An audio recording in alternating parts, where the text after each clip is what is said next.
Planning a trip to Korea? You're probably going to need a navigation app to get around. I mainly used Google Maps, and this is how it was done.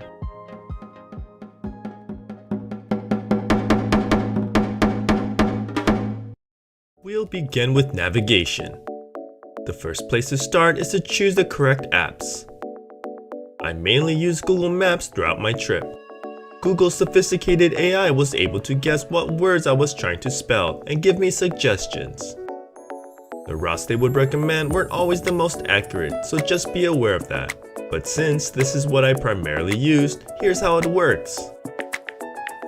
Currently, I'm not at Korea, so I'm just selecting Subon Park as my starting location. Then I'll type in Gwangjang Market. You see how it suggested a spelling for me? I get a list of routes to take. I usually select the first one on the list.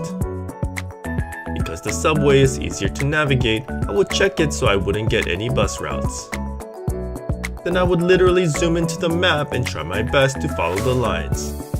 Of course, I can't just directly cut across because I'm not a bird. So I end up zigzagging my way to the departing subway station.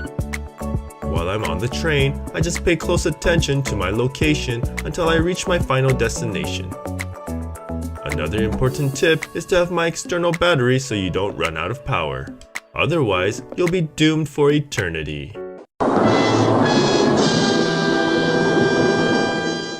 Another app we found useful was the Subway app.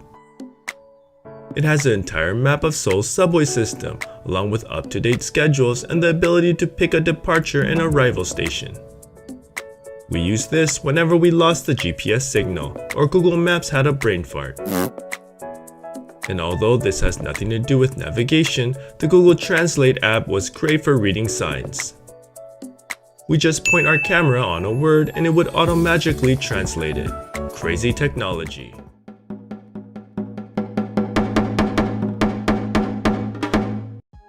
Besides Google Maps, another popular app I tried was Naver. The Naver map was supposedly more up-to-date and accurate than Google, but I had a lot of trouble figuring out how to spell out locations I wanted to go to. With Google, I could type in a few letters and it would immediately give me suggestions. While on Naver, I had to either know the Korean spelling or be exact on the Romanji. Oh, come on! Maybe I didn't spend enough time with the app, but I quickly switched back to Google. For the entire month I was in Korea, I was able to get to wherever I wanted to go. It's probably not as ideal as Naver, but it definitely got the job done. Thank you for watching. If you enjoyed this video, here's some more suggestions. On this channel, I make entertaining informational videos about Korea. If that's your thing, please consider subscribing. And with that, I'll see you on the next Pixics in Korea.